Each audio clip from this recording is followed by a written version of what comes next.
Hi everybody, this is Betty Alongo, and today we are talking about shots,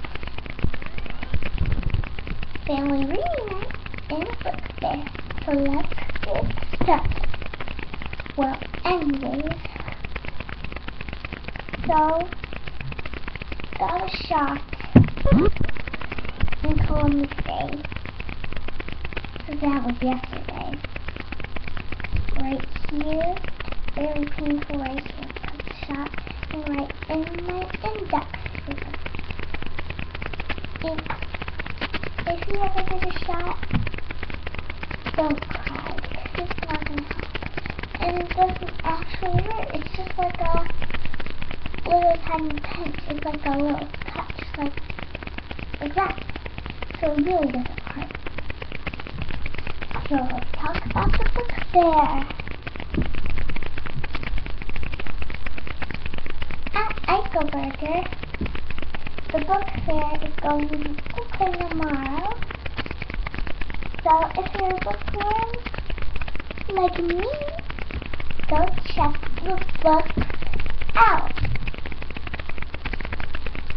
And what else is family reunion.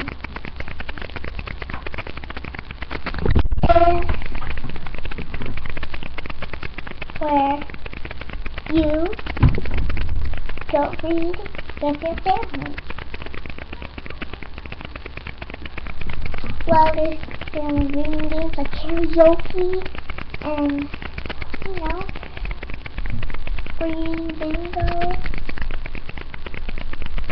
and Eichelberger. And that starts at Thursday. So, yeah. That's okay. So anyways, it is 9:38 p.m. in Illinois. So, better get going. Almost past my bedtime. But, let's make a video for you. So see you later. So that's the news I got for you today. Bye.